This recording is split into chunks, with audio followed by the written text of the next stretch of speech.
Um, my name is Alain Walljee, and I'm here to just say something about the ACDP and about energy in South Africa, and specifically in Nelson Mandela Bay.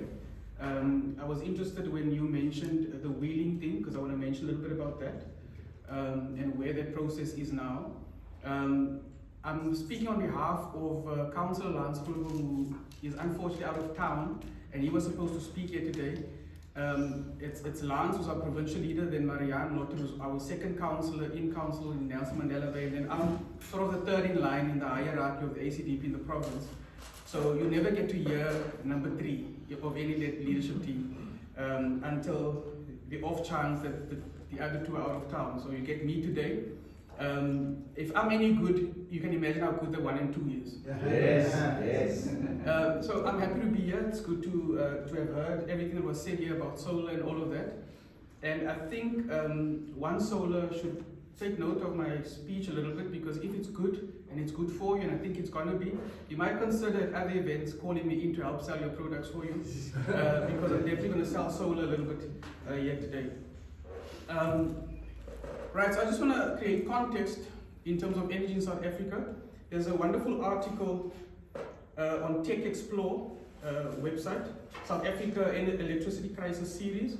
If you want to go have a look at the history of energy in South Africa from a working ESCOM in '94 and the process from then till now, and how we got to where we are. So if you want to have a look at that article, it will really help you understand how exactly we got to where we are and how political power plays a role in our energy stability and our energy security.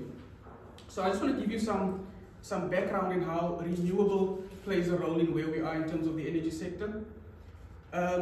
We know that traditionally countries have generated electricity and energy through coal-fired power stations. Now, we're talking today about moving away from coal and carbon emissions to more green type of energy generation, ways of generating energy. Now, I just want to give you a picture of where South Africa is so you can understand, especially the ACDP's political stance regarding closing coal power stations and all of that. China, mainland China, has 1,142 coal-fired power stations. 1,142. They are the largest in fact, they're not even the largest emitters of carbon. The United States is, but the United States has about 210 operational coal-fired power stations.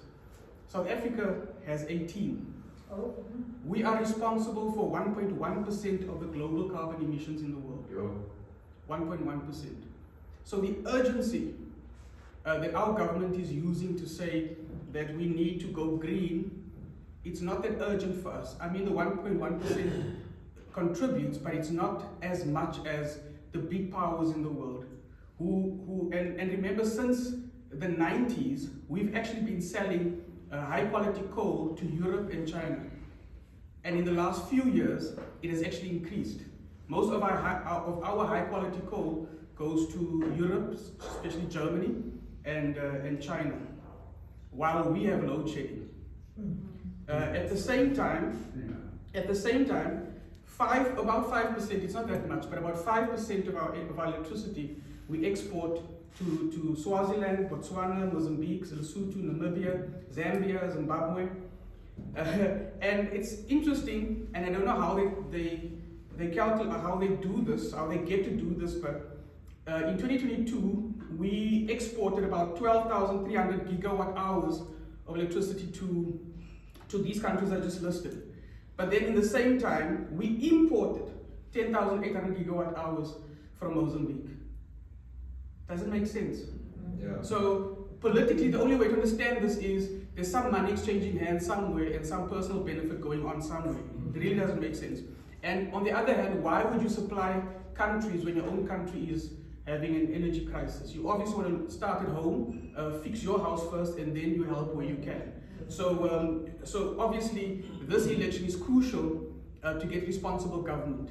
And now I'm speaking on behalf of the ACDP. So obviously, I'd like to encourage you to vote for the ACDP, but I just want to show you why we are a good option for you and for South Africa. According to our Deputy President on Tuesday on a live that they hosted, he actually said, he referred to a speech or article by Davy Rood, who's an economist or something, or analyst. And Davy Rood actually said he was looking at all the parties in South Africa's manifestos for this election, and he said the ACDP is the best manifesto of them all. We beat the DA in economic, and I'll go, when I go through our energy plans, I'll show you a little bit why that is, because our plans for the different sectors and the different, like economy, ESCOM, and energy generation, and even education, we speak a lot about public-private partnerships, because when you vote for a political party, you're not just voting for governance, you're also voting for an ideology. And currently, our government is being run by parties who have neoliberal and even socialistic, communistic roots and tendencies, which is why South Africa currently aligns to all the countries that are not really democratic, like the Middle East, China, Palestinian countries, what's this other one, Cuba, and then all of that stuff. I just read something yesterday about the government paying 14 million for Cuban doctors in Gauteng, and they're looking for 3 billion to pay for employ more doctors in South Africa, South African doctors. So our government's loyalty and allegiances are not to the citizens of South Africa.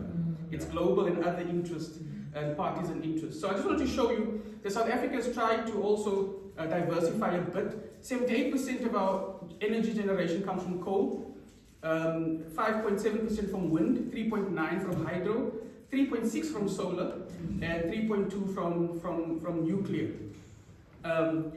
But as you know, we are currently in an energy crisis, but that is mostly due to government incompetence, maladministration, corruption, and political enabling.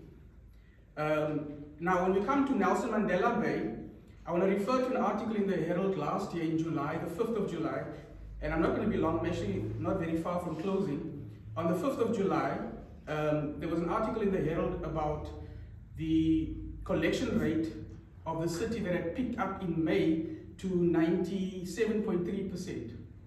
And the new mayor who became the mayor on the 26th of May last year, they took all the credit for that.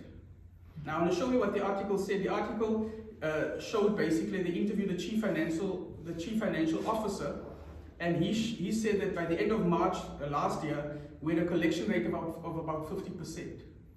Now, collection rate is basically the revenue of the city from water, the utilities that you pay the municipality, and electricity. And the collection rate was sitting at 50%.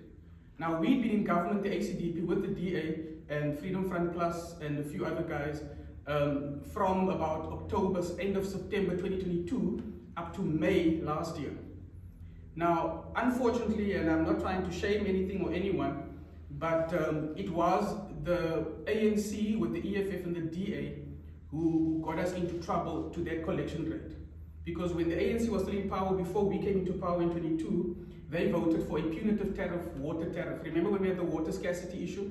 And they voted for, put us on a punitive tariff C, and if you use over a certain amount of 9,000 liters per month, then you go into punitive tariff D. And in that council meeting, the ACDP was the only party who stood up and said no. Residents are already cash strapped, and this is going to increase our debtors book, because then residents won't be able to pay. And we also said, why punish the resident? Because at the time, we had water leaks that could fill, the amount of water leaks we had could fill 2 of the dams that were running empty at the time, the Kofu Dam and some of the other dams. So the ACDP's argument was, why don't we fix our house, fix the leaks? And we presented a plan to fix the leaks locally, so that we don't have to burden the resident with our failures as a local government. We were obviously voted down, and the DAs supported the ANC's motion. They actually amended it a little bit. They brought in the tariff, the punitive tariff. ANC wanted to raise the tariffs in general for the city. The DA said, let's amend it to say, put everyone on a punitive tariff C, and if you use over a certain amount per month, you go on a tariff D, which is the highest rate you can pay for it. And we voted against it. And then we came into power towards the end of September in 2022, and in December the reports came back that our debtors book had increased in a few months since we've been in power by over 2 billion. And about 40% of that was water. And we were in a "we told you so" moment. And so at the time the mayor was Latif, and he called in the MMCs, and Lance was one of them, and he said, "Guys, we're in trouble." And Lance said, "But we told you in the council meeting this was going to happen. The debtors book increased, and now it's actually happened." And so we were sitting at that collection rate because of them. And then another thing, a policy, unfortunately, and I'm sorry if there's any DA people here, it is a policy of the DA to charge you for the service, which is the right thing to do. If you use water and electricity, you must pay for it. But what they did was, because people weren't paying their utilities, they would block your electricity account. So if you have a prepaid meter, they block that meter. You can't buy any more electricity until you pay your arrears. And then you'd have to make a plan for that. So we came in, we started fully in October, and I was in Lance's office, I was his ESO, and what Lance did was, he was the MMC, he asked for reports from the executive director, he asked for what the whole directorate, E&E, was doing, and he said to me, "Now, you and I are going to study this stuff, and we're going to call them into a meeting, all the directors, and we're going to give them direction." So we studied all the documents, the different directorates, sub-directorates, what they're about, what they're all doing, where they're sitting, where the budget is sitting, and all of that. And one of the things we discovered in our studying of where they were was that we had something called ripple control, the geyser control, those switches. Now, they installed about 130 something of them, 1,000 in Port Elizabeth, or in Nelson Mandela Bay, but they had been jippoed and some taken out and removed, and only about 80,000 were in working order. But then we found out they could generate about 45 so megawatts of electricity. Well, not generate, but they save 45 megawatts of electricity when they switch it off for 2 hours. Those 80,000 geysers, when they switch off from the control room at Munich. And so we said, "But why aren't you using this for load shedding?" Eskom wants us to, as a city, in stage 1, for example, to reduce our load by, let's say, I think it's 44, 45, let's say 45 megawatts for stage 1. So we said, with ripple control, we can already, for at least those 2 hours, you don't even have to load shed the city, just with the 2 hours for the 80,000 residents or customers who use ripple control, and the time you switch it off is when you're at work. And so we came in October, said that to the director, fought with them because they came out with all the excuses, and by January they included the ripple control system as part of Group 17 of the load shedding stages. So if there was some, in fact, let me say there was some benefit for the residents, because we are load shedded a bit less than other cities and towns. I'm sure you know that some towns and cities get load shedding for like 4 hours, twice a day sometimes, or 3 times a day. So a lot of what we've benefited from was the direction of the ACDP when we had the MMC for E&E in P, and a lot of people don't know that we were directly responsible for that. But then in April last year, according to this article in Herald, the collection rate had suddenly picked up to 83.5 from 50, and then in May to 97.3. And then this chief financial officer made a statement in the paper, and he said, "Due to certain dedicated interventions by the city, in April, we were able to achieve a collection rate of 83.5 in April and then 97.3 in May." What he didn't say was, the CFO at the time, Selwyn Tace, with the mayor at the time, Retief Oendal, they had implemented this credit control system where if you owe water, they switch off your electricity account and you can't pay that. You can't buy electricity until you pay your water and other stuff, your arrears basically.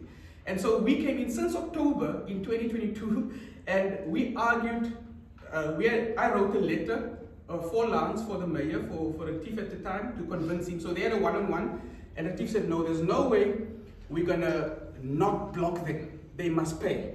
So Lance said, "But we are running a loss in electricity and energy because we buy electricity from Eskom for 5 billion rand, but we only collect 4 billion. We have a loss of 1 billion rand.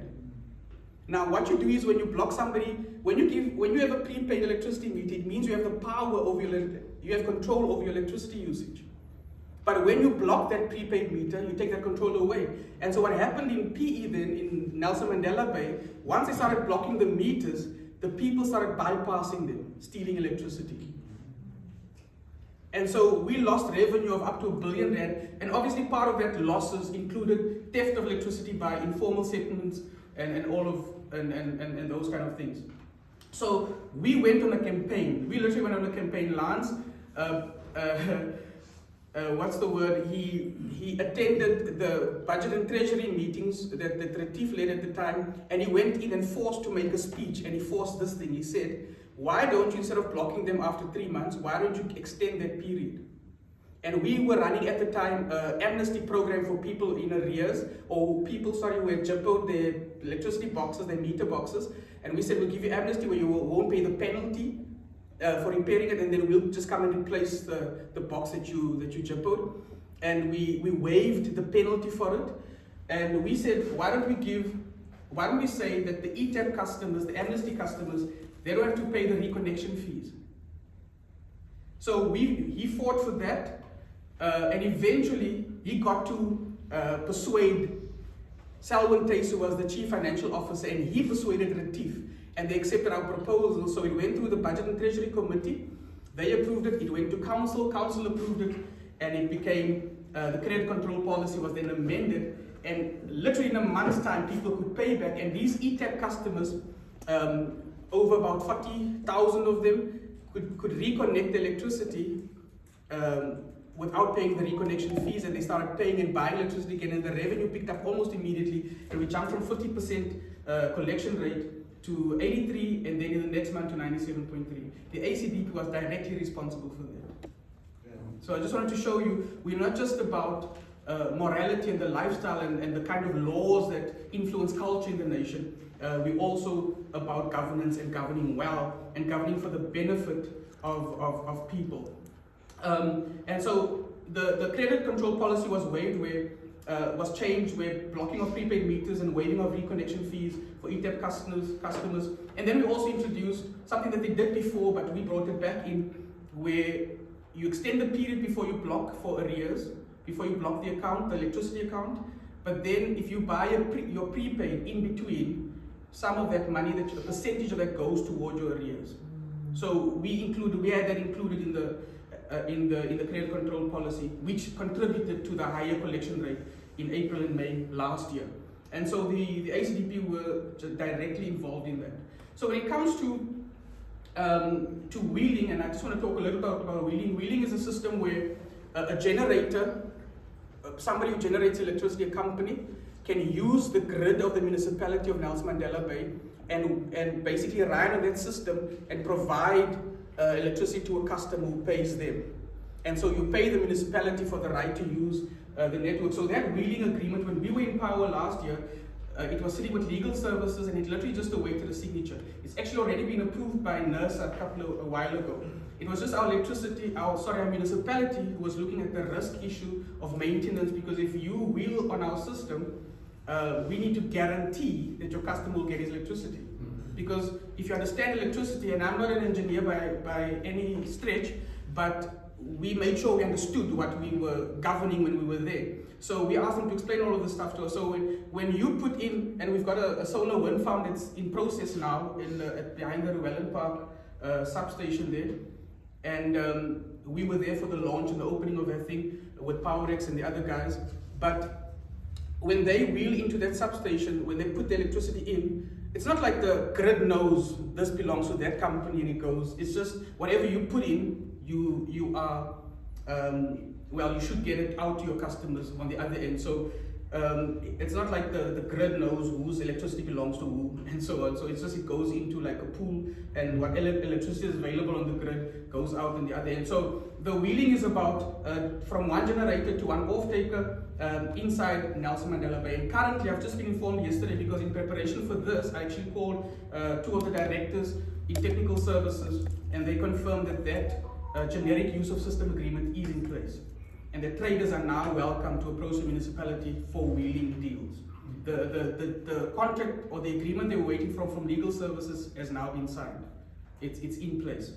So you can approach the municipality to wheel to a customer. on the other, to an offtake on the other end. And then also, they also put out a request for proposal last year, tender process, for the municipality to buy directly from IPPs. Now currently, that thing closed in February, I believe, and they're in the evaluation phase now of all the applications, but apparently they're going to start another process later this year because they want to get more IPPs, independent power producers involved in Nelson Mandela Bay. So Nelson Mandela Bay is in a good space. And I don't know if you know, there's also Hive Hydrogen that's in process in the Kucha, IDZ. We were instrumental in getting them signed on because we forced for that. They're going to eventually, well, when they, after phase 2, basically, they're going to be able to give us, during standard hours, including peak times, about 300 megawatts of electricity that they're going to generate by themselves for their plant, but they're going to give it to us during the day. It's sort of a power battery, or what, a battery say thing, what do you call it, power bank deal. And then during off-peak hours between 8 o'clock at night and 4 o'clock in the morning, the city is going to give them 260 megawatts when their renewable energy won't be able to help them much. Or well, help them to some extent, and then we just top up the rest with up to 260 megawatts off-peak hours at night. So that's a deal that's coming, but what that means and why I'm mentioning it is that when that starts running, we're going to become less reliable on Eskom in Nelson Mandela Bay. And we've actually, we've as a party in power then, we'd fought for them for the approvals. We took that through our Standing Committee of Electricity and Energy. Lance is the one who, as the chairperson of that committee, who argued for that. And we got it through past the EFF and the other guys. And eventually we got it through council as well. And by the time they started taking photos with the mayor, we had done all the hard work and he was in the papers for it. So that's how it works. And so at the end of the day, I think people thought the DA did it, but it's the ACDP that did it. Just so you know. And let me just add something here, since I'm here and I'm going to be done in 5 minutes. I don't know if you know these gym parks and the parks that they've built around the city. Yeah. There might not be many, but at this side of town, because the way the policy works, about 75% of those things must be spent in the township areas, and then the rest of the city gets whatever is left. Or well, certain percentage in the western suburbs and a certain percentage in the northerns and so on.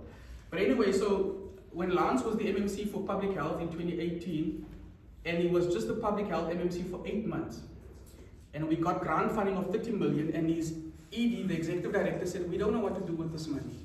And because he always studies the status of the directorate, he said, but you've got a plan to build parks, these parks, over 3 years. And they said to him, but it takes us normally about 3 million rand to build one park. Lance went through the process with them. Lance gave them direction, and in 8 months they built 72 parks with 30 million rand. So tell me the ACDP doesn't know how to govern. So we gave direction to the experts who's been working in the field. We also did the food blitz program with them in public health that got PE the clean, greener city in the nation. We won 3 million rand for that. And with that 3 million rand, under Lance's direction, we built the Summer Strand dumping, what you call a landfill site. ACDP did that. All right? Just so you know. But let me get back to the energy stuff. I checked on Creamer Media's Engineering News website, article from last month, where the writer says there that thanks to the rollout of solar, the demand placed in the national power grid has dropped by 1,500 megawatts. Which means, somebody mentioned it here, I think it was it Wayne, when you spoke here about the Eskom is losing customers. They're losing customers to solar. We spoke about that when we were empowering PE, because obviously PE loses its customers as well to solar. And what happened, you will remember, and perhaps you know all about this, so maybe I don't need to talk about it, but let me see, just test the ground. You remember in 2022, towards the last quarter of the year, the SSEG customers, small scale embedded generation customers, the solar, the PV guys, suddenly the bills were high and people were complaining, why are we paying so much? So what happened there was, we used to have a block tariff for everyone, and the municipality's tariff to the solar guys and the solar customers was not cost reflective for the municipality. And they had a 1-to-1 basically ratio where for every 1 kilowatt you put in, you get a credit, and then when you draw back from the municipality in the evening or whatever, but it benefited the clients more than the municipality. We actually ran at a loss with that program. So they did a cost of supply study in 2019, and they came up with the time of use system, but it was never implemented until 2022. So at the time they started implementing the time of use, where you now, because what would happen with the old system was, you'd put back electricity into the grid from your solar in off-peak hours when you're not using it at home because you're at work. But then during peak hours, we give you the same level of credit back for what you're putting during off-peak hours. And the municipality was actually losing, when electricity at night is more, well, during peak hours is more expensive than during off-peak hours. So that's why they changed it to the time of use system, and then they also gave a charge for the use of the network charge. Now I can announce and say, I don't know if you know this already, but I was just informed by one of the guys yesterday that they've reduced the network charge by 45% now. So there's going to be some little bit of breathing space. They've reduced the network charge included in your bill for the solar users, customers that also uses the city's grid at night and so on. They've reduced that by 45%. And so the time of use cost that they give is more cost reflective for the metro. We don't really make a profit at the moment. But it's more neutral now, rather than an outright loss for the city. So let me just close by saying, we put on the tables now little pamphlets. It's actually our manifesto, the one that David Woodfield beats the DAs and the other guys' plans, and feel free to take it with you and have a read through it. But when you look at the ESCOM heading there, one of the things we want to do is to procure new transmission capacity using the BOT model, the build, operate and transfer model. So the ACDP is looking really at those PPPs, the public-private partnerships. That's going to open up the economy as well, create more jobs as well, because you're going to have a private entity, a business building infrastructure or whatever, operating it until they've made back their profit on their investment, and then they return the infrastructure back to the state, to government, and that's probably where the problem's going to start coming in again. But we really have a plan to open up the economy and make it much more vibrant than it currently is. And we're going to definitely ensure that municipalities pay ESCOM. It's amazing that most municipalities don't pay the ESCOM bill. So they bill the residents in the city and the municipalities for the electricity, but they themselves don't pay the bills. It's unfortunately the culture that the ANC has inculcated in their cadres on local level and provincial level. So we have many of our municipalities are in arrears of billions to ESCOM, which is part of why ESCOM is in trouble. It's not the whole reason, but it's definitely part of it. It's a contributing factor. We also want to cut out the middleman when it comes to preferential procurement policies. We're gonna suspend that policy for energy in the energy sector, which means ESCOM will come to you to give them coal, for example, but you don't have a mine. You are the middleman, so you charge ESCOM 500 million, and you pay the mine that's actually producing the coal. You pay them 200 million. You walk away with 300 million for making a phone call. So we're going to cut out the middleman in this. So we're going to suspend the preferential procurement policies for the energy sector, and cut out the middleman. In fact, there was a time when ESCOM was selling high-grade coal to the world, to Europe and China, and electricity was very cheap in South Africa. And it was cheap because ESCOM realized they can actually use low-quality coal for themselves. And what they did was they had mines around ESCOM that actually transported the coal on conveyor belts into ESCOM. And that's why the cost of electricity at one point was very cheap. But our government realized they don't make money like that, and their friends don't make money, so they had to outsource everything. And now we get stones in our coal and all of that stuff, and breaking the equipment, and and all of that. So what we really need is a change of government in South Africa. Yes. We need Yes. politicians who care Yes. and who actually have political will to change the circumstances. I gave you just one or two examples of what Lance did when we were in power in PE, in public health and in electricity and energy. But what that took was political will. And what it took was some competency. You need to have competency. And you need to provide leadership. The directorates of the municipality are full of experts, the engineers, the electricity department, they've got amazing guys.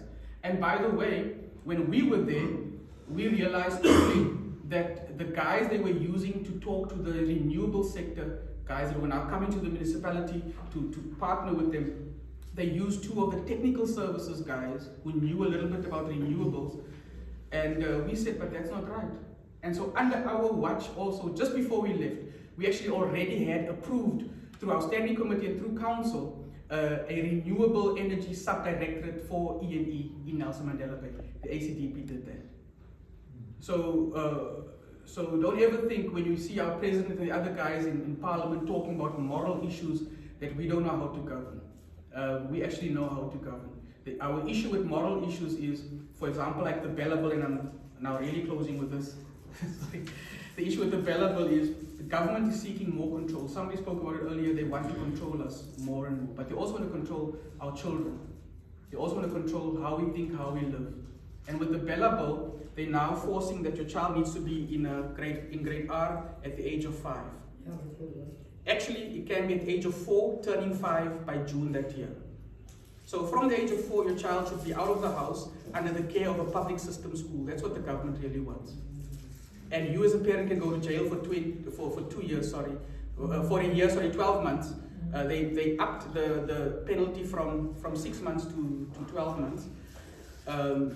If your child is not in school or in the grade R at the school by the age of 4, turning 5 by June that year. They've taken more power, and at the same time they've put in a clause, I think it's clause 3 of the current Bella Bill, which by the way the NCOP approved yesterday. In spite of the objections, what's interesting is the discussions of the bill was publicized. They live streamed it on YouTube last week when they started. And when the legal department of the NCOP, the National Council of Provinces, when they gave their presentation to the committee now to deliberate on the bill and the objections and the inputs from the community, the legal services, and we all watched it, they literally said the public has rejected the bill. And one of the ANC cadres in the NCOP replied and said, but this is not a referendum. So it doesn't really matter whether we don't like the bill, they're going to implement it anyway. And because there's a clause there, clause 3, that actually talks about you cannot go and disrupt the school. So if you're not happy with anything happening to your child at school, you cannot go and just take your child away from the school. You can be criminally liable for that. So they're infringing on the... So when your child is at school, especially public school, a public school, if your child is at a public school, you cannot touch your child there until the child comes out of school. That's what they really want. It's how dangerous the police. There's a clause, clause 13, that's talking about merging of schools. Now, if you've got good schools on the western suburbs, the merging of schools should scare you. Because the potential of that clause is they can take a quintile 1 school. Quintile 1 school is your poor schools. It's like your poorest of schools. And you got quintile 2, 3. Now your model schools, C schools, would be in the range of quintile 4 and 5. Now, the merging of the schools means that they can take a quintile 1 school and merge that school with a school in Westering, let's say. Merge those 2 schools, bring the students over, transport them here, merge the staff, obviously lay off some. I don't know what model they're going to use to pick who to lay off. And then they want to, because the idea is, and if you hear the ANC talk about this bill, they say it's transformative. They're calling it transformative. They're giving equal opportunities to everyone. And what we are saying is the ACDP, instead of merging schools and destroying good schools, because I wonder which principle they're going to, when they merge, I wonder which principle they're going to use. Are they going to use the one that's running a working school here, or are they going to use one that's running a failing school in a quintile 1 school? Who's going to become the principal then? So what we are saying is, you should have invested your time and your money and your energy to bring every school up to that level. Yeah.